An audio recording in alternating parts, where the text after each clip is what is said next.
Bueno, hoy domingo a la mañana estamos por primera vez después del comienzo de esta pandemia realizando la Santa Cena por internet, por video, por YouTube. Así que hoy vamos a hacer lo siguiente. Después de esta introducción vamos a escuchar los acordes del himno 447, Cabeza ensangrentada, con la letra al lado para que lo podamos cantar todos respecto a la crucifixión del Señor. Después de esto va a haber un pensamiento a cargo de Daniel Gianelli y después daremos gracias por el pan, por la copa y por la ofrenda. Por ahora la ofrenda, ustedes guárdenla en un sobre, después más adelante veremos cómo vamos haciendo para que se haga efectiva para la iglesia, porque estamos ayudando a algunas familias y bueno, ¿quién no tiene necesidad en este momento de falta de trabajo, de tanta crisis? Así que vamos a empezar cantando el 447, después viene Daniel teniendo su meditación y después oramos y damos gracias por el pan, por la copa y por la ofrenda para recordar al Señor en esta mañana.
Buenos días, queridos hermanos.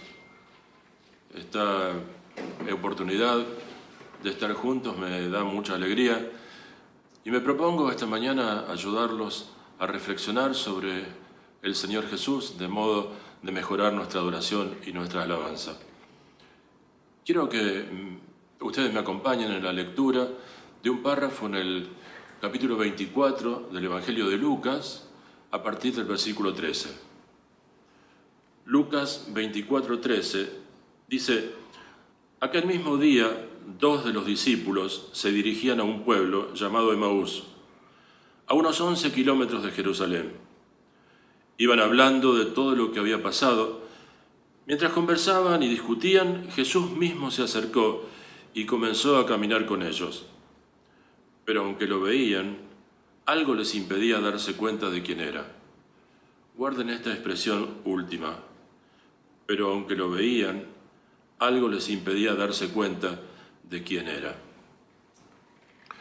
Estos días pasados estuvimos recordando al Señor en el momento de la crucifixión y lo vimos sufriente, dolido, bienvenido el Domingo de Ramos y muy dolorido sobre la cruz. Ahora, estamos pensando en los discípulos, no solo en estos dos que caminaban hacia la ciudad de Emaús, sino en todos los discípulos. ¿Cuál sería su estado de ánimo? Bueno, el Señor había sido durante más de 3 años su maestro, el que les indicaba qué enseñaba la palabra de Dios. Había sido también su guía, indicándoles cuál era el camino a seguir para estar cerca de Dios. Había sido su apoyo y su defensa. Bueno, la cruz terminaba con todas esas expectativas para ellos. Desde el punto de vista humano, todo se había terminado. Y los discípulos estaban sumidos en una tristeza y una perturbación tal que no les permitía seguir adelante del mismo modo la vida. Pero el Señor Jesús resucitó y ellos fueron enterándose de la resurrección del Señor en distintas circunstancias que quiero repasar con ustedes. Pero hay una cosa que es común a todos los encuentros, y es que en primera instancia los discípulos no reconocieron al Señor. Reconocer es identificar a una cosa o a una persona por características personales y distintivas que esa persona tiene. Al Señor no lo reconocieron. Dice el primer capítulo del libro de los Hechos que el Señor estuvo en la tierra 40 días después de la resurrección y antes de su ascensión. Y en esos 40 días se mostró, se manifestó, se apareció a los discípulos en 6 oportunidades. 6 contando la ascensión. En las 5 primeras los discípulos no lo reconocieron. Quiero repasar con ustedes, muy por encima, cuáles fueron esas 5 oportunidades. La primera fue con María Magdalena. Dice que María Magdalena fue el domingo muy temprano, cuando todavía no había aparecido el sol, al sepulcro para llevar, junto con otras mujeres, unas especies que habían preparado para conservar el cuerpo del Señor. Pero cuando llegó la piedra estaba corrida y dice que unos ángeles le preguntaron ¿por qué están acá? ¿Qué buscan? Y ellos dijeron que buscaban al Señor y los ángeles les dijeron ¿por qué buscan al Señor entre los muertos si está vivo? Bueno, las mujeres fueron a dar esa noticia a los discípulos y solamente 2 de ellos, Pedro y otro más, corrieron hasta el sepulcro para verificar lo que María había dicho. Y María y las mujeres detrás de ellos. Estos discípulos entraron al sepulcro y vieron que estaba sobre el lugar donde habían puesto al Señor todas las vendas vacías, sin Él, apoyadas allí, y el sudario, lo que había envuelto su frente, estaba enrollado a un costado. Entonces salieron corriendo los discípulos para dar la noticia a los otros discípulos de que efectivamente el Señor ya no estaba en la tumba. Pero María quedó allí llorando. Y mientras miraba para adentro del sepulcro, otra vez los ángeles le dicen que no llorara, que el Señor había resucitado. Pero se da vuelta y alguien que está detrás de ella le dice, ¿por qué lloras, mujer? Y ella lo mira y le dice, pensando que era el jardinero, el que cuidaba ese lugar donde estaba la tumba, que si él se había llevado al Señor, si el cuerpo del Señor lo tenía él, que por favor se lo diera, que ella lo iba a buscar. Y sigue mirando el sepulcro vacío y el Señor, dándose a conocer, pero de otro modo, le dice, María. Y dice la palabra de Dios en el Evangelio, que cuando ella escuchó su nombre, pero dicho por el Señor, se dio vuelta y le dijo, Maestro. La segunda aparición del Señor fue a estos discípulos camino de Emaús que hemos leído. Dice que ese mismo día de la resurrección, estos discípulos caminaban hacia Emaús, 11 kilómetros distantes de Jerusalén, y que mientras iban de camino, iban discutiendo y hablando sobre lo que había pasado en Jerusalén, y en ese momento se les aparece el Señor sin que ellos lo reconozcan. Y dice que se puso al lado y le preguntó qué es lo que había acontecido. Pero el párrafo que leímos dice que los discípulos lo vieron, pero no podían reconocer en Jesús a ese hombre. Bueno, si hubiéramos leído toda la historia, veríamos que más tarde el Señor se queda con ellos porque anochecía, y dice que cuando iban a cenar, el Señor tomó el pan, lo partió y lo bendijo, y cuando el Señor hizo esto, le fueron abiertos los ojos y reconocieron al Señor.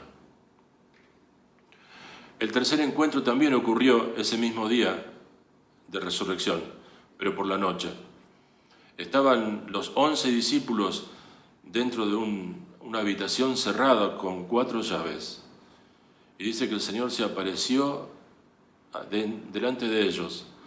Y ellos tuvieron temor, pensaban que veían un espíritu. Y el Señor les dijo que no tuvieran temor, que era Él.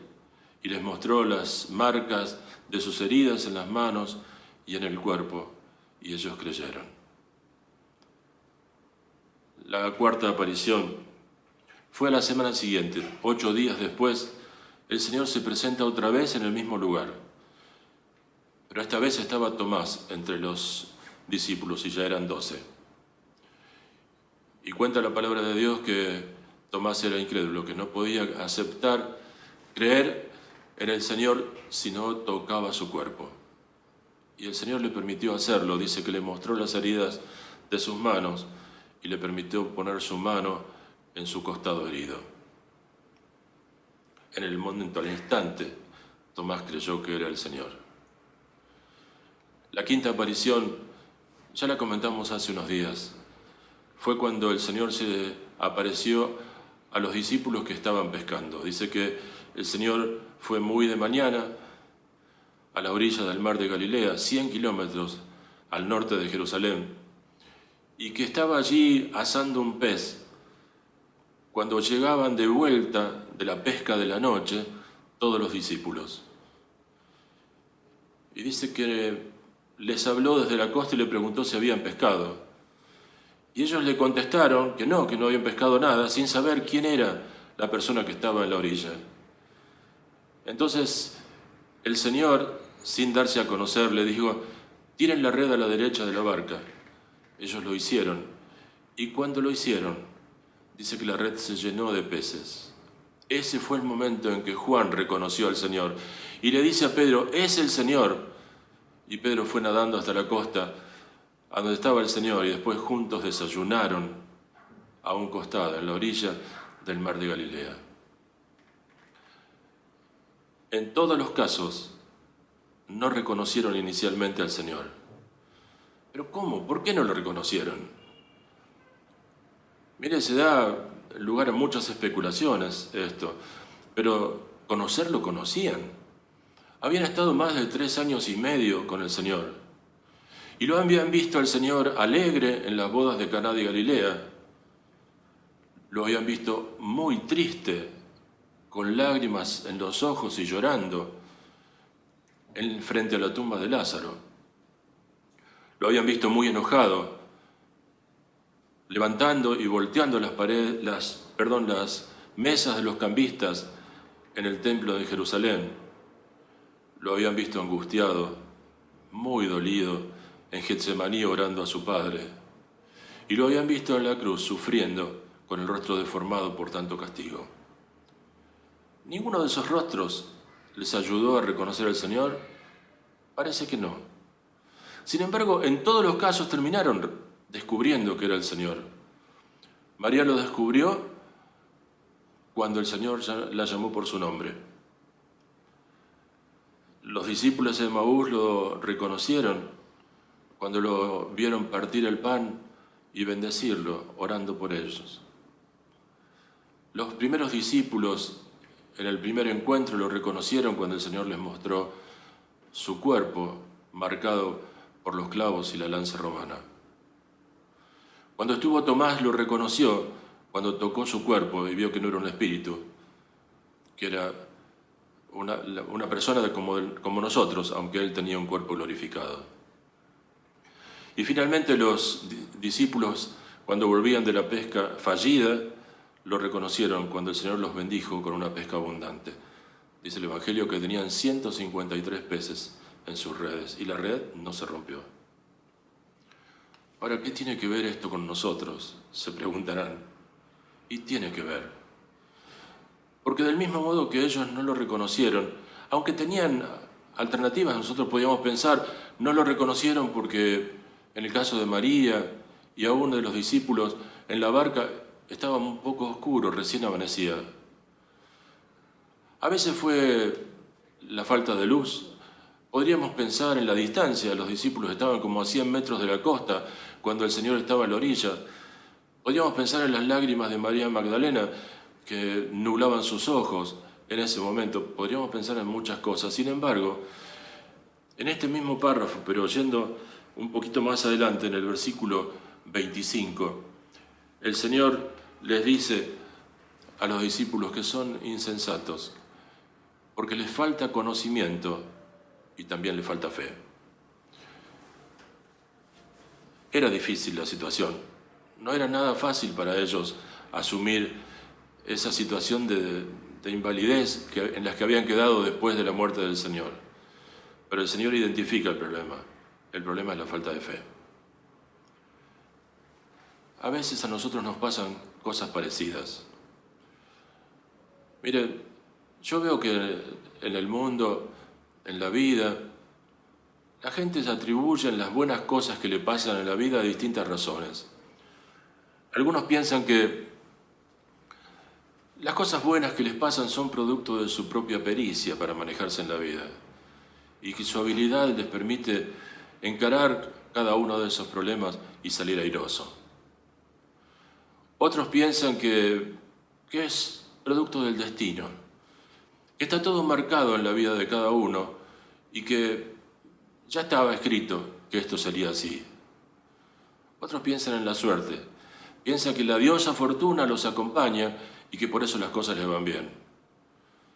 Sin embargo, nosotros no podemos ser tan necios para pensar una cosa así.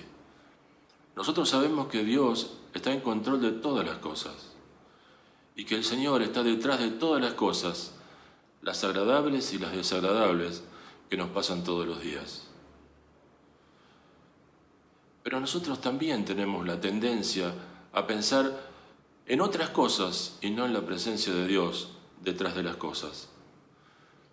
Estamos siempre con dificultad para reconocer al Señor detrás de las cosas que nos pasan y aún de las bendiciones que recibimos. Nos pasa como a los discípulos. A veces nuestros ojos están cegados, miramos y no reconocemos. Pero miramos y no reconocemos porque miramos mal. Porque miramos solamente con los ojos de este cuerpo, con los ojos de la carne. Y nuestra mirada tiene que ser un poco más elevada, tiene que ser una mirada espiritual, una mirada de la fe. En el himno número 66, que cantamos habitualmente en nuestras iglesias, dice: la mirada de fe al que ha muerto en la cruz, infalible la vida nos da. Esa mirada de fe que nosotros dirigimos al Señor cuando le aceptamos como Salvador y reconocimos nuestros pecados frente a Él. Esa misma mirada es la que tenemos que usar para mirar todas las cosas en la vida. Y entonces podremos reconocer detrás de las cosas que nos pasan al Señor actuando a nuestro favor. Esta mañana tenemos la oportunidad renovada de volver a ejercitar esa mirada de fe, ahora puesta sobre los símbolos, sobre el pan y sobre la copa. Si nosotros miramos con los ojos de la carne, solamente vamos a ver pan y vino y nada más que eso, y habremos perdido el tiempo. Pero si nosotros podemos mirar con los ojos de la fe, veremos detrás del pan y de la copa al Señor crucificado. Podremos descubrir en esos símbolos que el Señor nos dejó al Señor sufriendo por nosotros en la cruz. Entonces sí habremos aprovechado el tiempo y tendremos la oportunidad de que de nuestro corazón surja la ofrenda de gratitud y de alabanza que pensamos para Él, que trajimos para Él. Y yo los aliento para que esta mañana podamos hacer esto, tomar los símbolos, cada uno en su casa, lamentablemente separados, algunos solos, otros en compañía de su familia, pero cada uno de nosotros podamos tomar de los símbolos, del pan, del vino, y reconocer en ellos, descubrir detrás de ellos al Señor crucificado por nosotros, y darle nuestra alabanza y nuestra adoración esta mañana. Los animo a que lo hagamos juntos en espíritu, aunque no sea físicamente. Y los saludo como el Señor saludó a los discípulos cuando estaban reunidos, encerrados por miedo a que sus vidas fueran destruidas como la del Señor. El Señor los saludó así: paz para ustedes.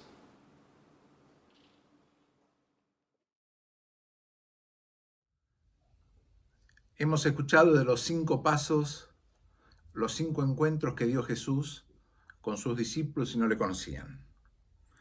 Y Daniel nos exhortaba, nos llamaba a pensar que en este momento que estamos frente al pan, frente al vino, ver la presencia del Señor, agradecerle a Él por lo que Él nos hizo. Vamos a orar, a dar gracias por el pan y por el vino. Señor, queremos darte gracias en esta mañana por el pan, que es el cuerpo tuyo, significa tu cuerpo molido en la cruz. Te agradecemos por esa entrega voluntaria a favor de cada uno de nosotros. Señor, hoy podemos decir que te amamos porque tú nos amaste primero. Bendice este momento en que te recordamos, hacemos memoria de ti. Bendice el pan, bendice la copa que hemos de tomar, que significa esa sangre que tú derramaste en esa cruz por cada uno de nosotros. Y Señor, también ofrendamos a ti parte, un poco de lo que tú nos has dado, de lo que tú nos has bendecido. Lo ponemos en tus manos, Señor. Acompáñanos en este momento, porque lo pedimos en el nombre del Señor Jesús. Amén.